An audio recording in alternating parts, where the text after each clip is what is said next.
But my name is Savannah, and I'll be your tour guide for the rest of the tour. I'm from Oklahoma, so if you hear a southern accent, that's where it's from. All right. And so as we walk inside, now he's moved inside of the most holy place. And of course, now you see the Ark of the Covenant. And as you walk inside, of course, there are 3 different items inside of there. 2 things about the Ark. First of all, we don't have that nice pretty window, so we could see inside of it. And then usually the Ark itself was turned around, it was facing the veil. But we have those things that way for the tour. As you look inside of the Ark of the Covenant, you have 3 different things. You have the 10 Commandments, you have Aaron's rod that budded, and you have a pot or a bowl of manna. Okay? A little bit of inside story, inside scoop about that manna. Of course, it's not real manna. It's actually lentils painted white. Okay? And that's the manna we've used inside of here. And this Ark itself, I was actually the one to help build this one. And so inside of the Ark, I was the only one small enough to fit in there at that time and to sand it. So every time I look at this Ark, it's like a little giggle because I'm surprised it turned out like that. But inside of the Ark, of course, you have those 3 things, and then the box around it, the chest part, is made out of acacia wood again, overlaid with gold. If you look inside, it's also the only piece of furniture that has gold on the inside as well. The lid that closes it all off is called the mercy seat, and the mercy seat is made out of pure gold, as well as the 2 covering cherubs that you see on top, the 2 angels. Those are made out of gold as well. On the outside of the Ark, you have the blue scroll-looking thing that's called the Torah. You may have heard that term before. The Torah contained the first 5 books of Moses. So basically the sacrificial laws, the ceremonial laws that all pointed towards Jesus in some way. And those were placed on the outside. One more thing that was used in here, this is called the censer. And the censer is basically like a portable altar of incense. Inside of there, of course, hot coals and incense, just like at the altar. He walks inside of here, and you remember incense represents prayers. So that incense, even on the Day of Atonement, is still going to God. You notice the people still had a chance, even on the Day of Atonement, to confess their sins and make sure they were right with God. Now the Day of Atonement, of course, as Aisha mentioned to you, he moved in here only on that day, so it was a pretty special day, even for the high priest. Now, 10 days before, there was something called the Feast of Trumpets. And of course, my brother plays flute, and that's loud enough. Alright, so these trumpets would sound, and this was a warning system to the people. Because you notice people had all year long to be confessing their sins and making sure they were right with God. So they had all year, but God loved them enough. And he knew them well enough to go ahead and give them a warning 10 days before. What kind of God do we serve, guys? Alright. But there, yes. And so he gave them the warning. These 10 days would pass, and the Day of Atonement would begin. As the Day of Atonement began, this was a special day, as we all well know, so the people counted down 10 days. And on the 10th day, the day before and the day of, the people they'd start fasting. So they'd stop eating. They wanted a clear mind. And you notice many times when we eat, tends to make our minds a little foggy for a little while. And that's not what they wanted. They wanted a clear mind. And because of that clear mind, they also wanted to be focused. So the Bible in Leviticus 16 also says that they would quit their work, their earthly work. Because God's work, God's doing, took priority in their lives, so they stopped working, so they could have that complete focus. Also in Leviticus 16, the King James Version says that they were afflicting their souls, they were searching their hearts. In order to know what's in there, you got to look in there. And that's the whole purpose of the Day of Atonement, was to search your hearts. The Day of Atonement, you remember, like Aisha said, those sins were recorded at the altar of incense. Because the Day of Atonement is also called the cleansing of the sanctuary. It's like a big eraser. And those sins are written down, and as long as they've been written down, you're able to erase them like they were never there. But the problem is, if we don't confess those sins, they wouldn't be recorded, and of course there's nothing to erase. So that big eraser, that's what would start. But before you deal with other people's sins, whose sins should you deal with? Your own. Of course, there's the Bible story where you've got a huge beam in your eye, but you're too focused on somebody's speck to notice your own beam. Right? That's what God was also teaching the high priest. Even though he was the high priest, even though he was the head honcho and called the shots, he still had things to deal with in his life. So God told him to sacrifice a bullock, a young bull, for him and his family. If you notice, as you look past and back towards history, bullocks were much more expensive than lambs. It's much bigger than lambs. Because you notice they are the high priest, they're the leaders, the spiritual leaders. When they made a mistake, they had a much higher cost to pay for. Right? And so that bullock was sacrificed for him and his family, and the blood is brought inside of the holy place. That's where he stops and he grabs the censer, and then he walks in here. As he walks in here, you remember if human eyes were to see God's glory, which was in between the two angels. Okay? So the glory of God was in between. If human eyes were to see God, was to human, we would fall over. We would die. If you remember the story where Moses wanted to see God. So he put his hand in front of him until all you could see was part of his back. That's how powerful God's presence really is. So you notice God has a plan even for the little things. Because as he walks in here, that incense doesn't just stay in one direct path. It goes all over the room. You see how powerful prayer can really be. Because as the high priest walks in here, that prayer serves as a shield as he comes before God. Then he has that blood, the bullock's blood, and he sprinkles that blood on the mercy seat and before the ark a total of 7 times. Now he's ready to deal with Israel's sins because his are done with. He goes back out in the courtyard, and there are 2 goats out there. One is the Lord's goat, and the other is the scapegoat. I'm sure you probably heard those terms. But the scapegoat, he's tied outside. We'll deal with him a little bit later. Okay? So he's put out in the courtyard, but the Lord's goat is very similar to the lamb. Because the Lord's goat is innocent just like the lamb was. And even though the lamb was innocent, he still paid the price for your family. The Lord's goat is innocent, but he now pays the price for Israel. So that Lord's goat is sacrificed and the blood is brought in the holy place. Same process takes place. He grabs a censer and he has the blood and he walks in here. He sprinkles that blood how many times? 7. And as he sprinkles that blood, just remember the people cannot see in here. Even if they were in the courtyard, they still couldn't see because there's a big wall. All they would see was actually the brown cover that covers it all. So the point really isn't wait until the last minute because they don't know when he's finished. But what it is, they wanted to be ready at all times because they knew all they needed to know was that he was going to be finished soon. And they wanted to be ready. Once he was done with the Lord's goat's blood, he's finished in the most holy place. His work here is done. I heard somewhere that they put bells on the robes or something so that if there you are died, bells. then And we'll talk about that. We'll see the high priest in the next tent, and we will see that. Okay? All right. But he sets the censer down, signifying that he's finished. But now he still has the blood. You guys remember the big eraser?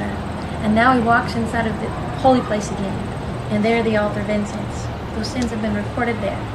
But now the pure blood of the goat, the Lord's goat, is sprinkled on those 4 horns. Now all those sins that were recorded there are now covered, as if they were never there to begin with. Guys, can you imagine the rejoicing that was going on in the high priest's heart? Because not everybody knows still, but he has begun to rejoice. But now he's done in there, so he goes back out in the courtyard where there's another goat to be dealt with, and that's the scapegoat, the Azazel goat. When the sinner placed his hands on the head of the lamb, you remember what happened. Those sins went from him to the lamb. Now the high priest now has the sins of Israel upon him. He bears that weight for them, and so he places his hands on the head of that scapegoat, and Israel's sins are now placed on that scapegoat. I want you to notice the Lord's goat has already paid the price, so that's not the issue anymore.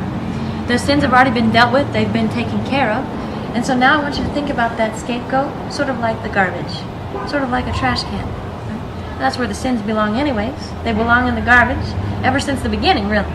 So he places his hands there, and now those sins are transferred to the scapegoat. That scapegoat is later on taken out into the wilderness so far away that people would never see him again. This is good news for them. First of all, they knew they would never deal with him again. Remember, their sins are placed there. So their sins are truly gone, just as God had promised.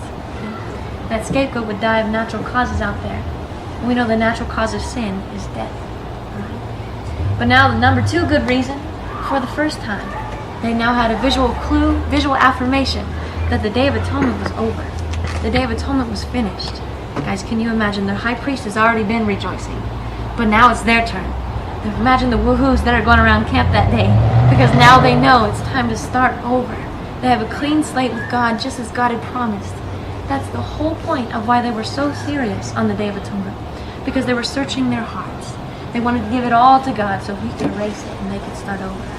It's hard for me, though, not to imagine the other side. What about those who chose to put it off? What about those who said, you know what, he just got in there. He'll be in there for a long time. So I'm going to go do this and I'll get back to it. When they see that scapegoat being let out, they know it's too late. There's no turning back. God was very clear with them. And he told them that if they chose not to confess those sins for whatever excuse, whatever filthy reason they came up with, he told them if they chose not to, and those sins were not confessed, they would be cut off. Okay, now cut off for them meant being put away from the congregation, put away from the people. You're in the middle of the desert, you remember. And as you're in the middle of the desert, if you're by yourself, especially back then, survival rate is basically 0. It's basically guaranteed death for them. You notice they didn't take it lightly.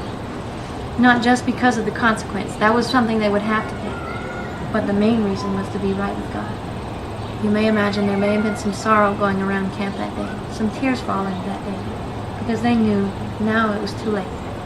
God had given them a warning, but they chose not to heed to it. That was the Day of Atonement historically. Something sad about that Day of Atonement is that the very next day, the high priest sacrifices that first lamb, and it starts all over again. You guys see how deep sin can really go. How easy it can be to fall into its traps if your guard isn't up. They lost their focus the day after their slates were wiped clean. You notice that applies in our lives too. The Israelites basically represent us because remember, the high priest has also moved inside of here for us. As Aisha mentioned, all of this is basically like a big arrow pointing towards the heavenly sanctuary, the one that God is in now. And in Hebrews 8 it tells us who our high priest is, of course, and that's Jesus. Jesus Christ is our high priest and he's ministering for us, and Hebrews 8 says, in the true sanctuary which the Lord made and not man. So we're going to call that one the one that counts, because that's where Jesus is today. As you read throughout Daniel 7, Daniel 8, and Daniel 9, there are a lot of prophecies there. Daniel's chock full of prophecies, and I think it's exciting, right? And as you study something for yourself, you notice it becomes more exciting than when somebody else tells you about it, right? I know you can all testify to that. But as the high priest, as it's mentioned in Daniel 7, Daniel 8, and Daniel 9, it mentions the high priest in heaven. It mentions Jesus moving from the holy place to the most holy place because he was finished there in the holy place, just like he was finished in the courtyard. So he moved on. So the high priest was, of course, just a shadow. And as Jesus stands here, Jesus is also holding a censer for us. You notice this tour is no longer just a history lesson because Jesus is here today. So by the time he gets in this room, by the time he gets in the most holy place, there's no longer room for failure because he's done it all. He's finished it. He's completed all the work until now. So as he stands here, that's basically what he's saying is, guys, what are you waiting for? Is there something, anything, between you and me? If you remember, guys, this is our Day of Atonement. And our Day of Atonement happens once in a lifetime, and it's happening now. So if Jesus is standing here for each one of us, you notice how serious the people took it back then. And that just meant physical death. But seriousness for us, cut off for us, guys, means not receiving that eternal life that he's so longing to give you. You notice how serious it should be for us. It's not a joke anymore. It's not just a Bible story, but it's happening now.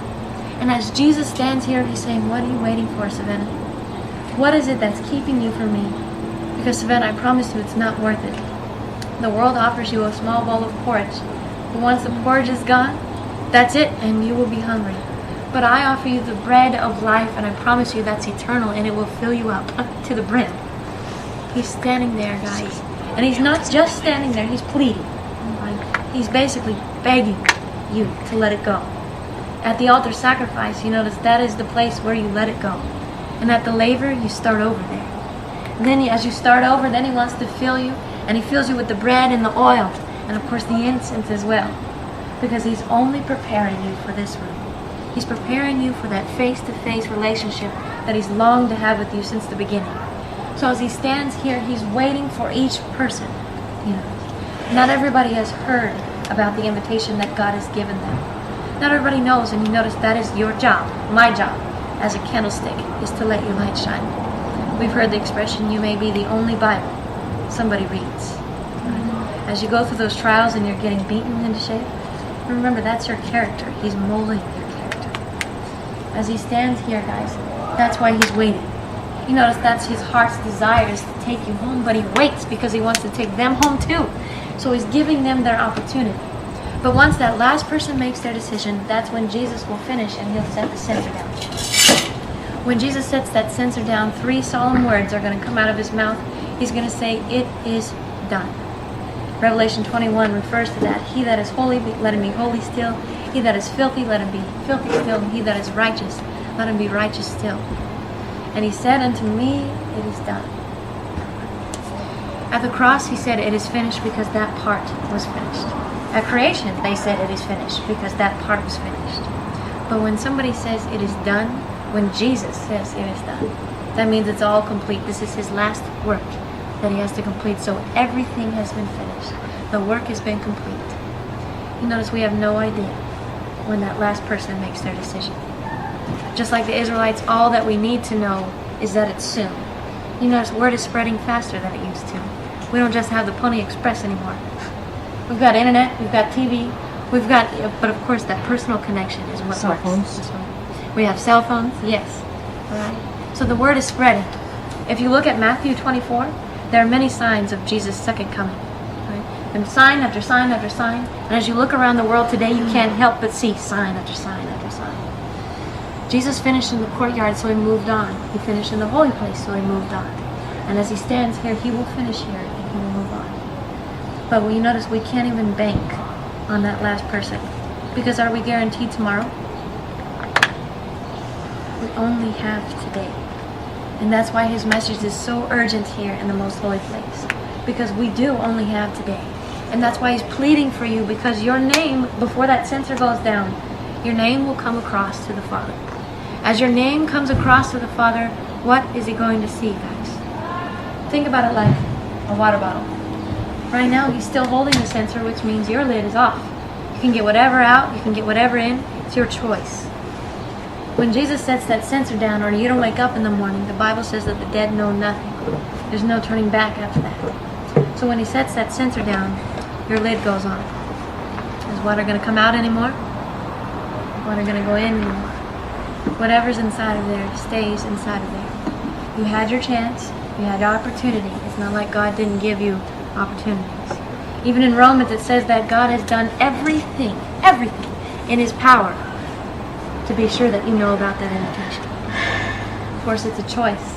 So if he sees that dirt, guys, you notice it can be 99% clean, but the little pinch is all that matters. Because the little pinch of dirt mixes with the rest of the water and makes it all dirty. As he looks at you, what does he see? As he looks at Savannah, what does he see? He wants to take you home. He knew you before you were born. He knows how many hairs are in your head. Remember, he would have died just for you. So his heart's desire is to take you home. And so he looks at you before he comes to be sure that you're ready. And as your name comes across, that's what it is. He wants to make sure that you're ready. That's all he's doing. And so he wants to see that you're ready. But if he sees that dirt, imagine, guys, because he knows that the lid goes on. And when he looks at you, if he sees that dirt, imagine the sorrow that Jesus must feel, because he wants to take you home. If he sees the dirt, he's going to say, I'm so sorry, Savannah. But God, I did all these things. I gave Messiah's Mansion tours, and I went to Bible college, and I smiled at the lady across the street. I did all these different things. I know what you did, Savannah. And that's great. But the one thing I asked you to do was give me your heart. And that's what I wanted. So I'm sorry, Savannah, but I can't take you home. Because you will be miserable there. So as much as I long to take you home, I can't. So I'm sorry, Savannah, but I never knew you. Guys, are those words we want to hear from God? If those are not words we want to hear from God, how are we living? Are we living for ourselves? Are we living for others' opinions? Are we living for our sports team? Are we living for the internet? Are we living for our cell phone? What are we living for? If we're living for ourselves, you notice there's not room for God anymore. We can't straddle the fence. There's no such thing as the fence. That's why Joshua says, choose you this day whom you'll serve. Because we don't have tomorrow. There's a fence. There's no fence there. It's you or God. That's it. Right? It's a choice we make in the morning. As Jesus stands here, guys, it doesn't have to end that way. God never intended a bad ending. I don't know about you, but I sure like good news. Right? There is good news inside of the sanctuary, and that good news is this. If you've given your water bottle completely, fully to God, that means you don't even touch it at all, but you give it to God, who better to place your life into besides the one who created it? and the one who has the plans to prosper you, to give you hope and a future. As you place your hands and you place your heart into his hands, guys, if he sees that clean water, imagine the creator of the universe is going to smile at you. He's going to say, Michael, I know you went through a lot. I know you had to go through a lot of things in your life, even in your short little lifespan. I know you had to go through a lot. I know you had to give up your favorite food, and you had to give up your favorite video game. You had to give up your friends, and your friends made fun of you, and your family was not nice to you at times. Believe me, I've been in your shoes. So, Michael, welcome home. Well done, good and faithful servant. You're home now. There's no more tears here. There's no more sorrow. There's no more death. It's me and you now. Well done, good and faithful servant. Guys, is that what we want to hear from God? You notice it's possible. It's not an impossibility because Jesus himself has made it possible. You've seen him at each piece of furniture because he went through it all before you did. He can sympathize with everything you're going through. He's been tempted in all ways that we were, but he made it through. It's possible, guys. So when you go through the fire, he promises that he will be with you. When you go through the floods, he promises that he will be with you. As you walk along in the straight and narrow path inside of the sanctuary, he's leading us to that face-to-face life with him. I don't know about you, but it's time to go home. This world is not our home anymore. But God wants to take you home. And that's the whole point of the Day of Atonement. That's why it was in existence. And that's why God is so urgent with his message to us. He wants us to cleanse this temple too. Cleansing of this sanctuary is symbolic of this sanctuary, which is symbolic of that sanctuary. You notice what happens in one needs to happen in them all. Alright? We're going to move on now. We're going to go to the last tent where we'll finish up.